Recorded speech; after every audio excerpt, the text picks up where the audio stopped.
ঠাকুরগাঁওয়ের এবারের এসএসসি ও সমমান পরীক্ষায় পাশের হার ৫৫.৯০%। ৫টি প্রতিষ্ঠানের কোনো শিক্ষার্থী পাশ করতে পারেনি। বিষয়টি নিয়ে দেখা দিয়েছে নানা প্রশ্ন উদ্বেগ। শূন্য পাশের ঘটনায় ৫ প্রতিষ্ঠানের প্রধানকে শোকজ করেছে শিক্ষা বিভাগ। বিস্তারিত জানাতে আকচা আদর্শ উচ্চ বিদ্যালয়ের সামনে থেকে যুক্ত হচ্ছেন প্রতিনিধি এম এস সামাদ। সামাদ, এবারে ঠাকুরগাঁও এসএসসি পরীক্ষার ফলাফলে দেখা গেছে যে মিশ্র প্রতিক্রিয়া নানা জনের কাছ থেকে, এবং যে ৫টি প্রতিষ্ঠানে কোনো শিক্ষার্থী পাশ করতে পারেনি এর পেছনে আসলে কারণগুলো কি জানা গেছে কিনা?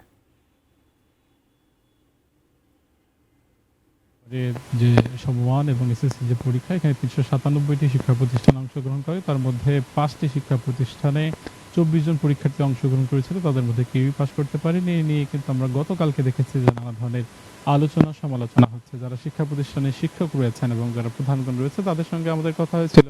তারা অনেকে বলছিলেন যে তাদের শিক্ষক সংকট এবং কারো অবকাঠামোগত সমস্যা হবার কারণে ভালো শিক্ষার্থীরা পাচ্ছেন না তারা, এবং শিক্ষার্থী না পাঠদান এবং অনুপস্থিতির হারেও বেশি হবার কারণে তারা বলছিলেন যে তারা এই ধরনের তাদের ফলের মুখোমুখি হতে হয়েছে, এবং তারা মোটা দাগে বলবার চেষ্টা করেছেন যে পরবর্তীতে যাতে করে এই ধরনের যে ফলাফল এবং ফল যে বিপর্যয় যাতে করে না হয় সে নিয়ে তারা কর্মমুখী এবং কার্যকরী যে উদ্যোগ সেই উদ্যোগ তারা গ্রহণ করবে। অন্যদিক দিয়ে যারা যারা শিক্ষাবিদ রয়েছেন তারা বলেছেন যে এই ফলকে কেন্দ্র করে শুধুমাত্র একটি পক্ষকে দোষারোপ না করে শিক্ষক, শিক্ষার্থী, অভিভাবক এবং যে শিক্ষা বিভাগ রয়েছে সবগুলো সমন্বয়হীনতার অভাবকেই দায়ী করছেন শিক্ষাবিদরা। তারা মনে করছেন যে যদি সবকিছুর অর্থাৎ শিক্ষার্থী এবং শিক্ষক এবং পাঠদানের যে প্রস্তুতি, ব্যবস্থাপনা, অভিভাবকের সচেতনতা এবং যে শিক্ষা বিভাগের তদারকি সবগুলোই যদি সমন্বয় করা হতো তাহলে এইরকম ধরনের যে ফল বিপর্যয় এই ফল বিপর্যয়টা হতো না। তারাও বলছেন যে আগামীতে এই যে ঘুরে দাঁড়ানোর জন্য যে শিক্ষা ব্যবস্থা এবং এই ধরনের ফল যাতে করে না হয় সেই কারণে সবারই সমন্বয়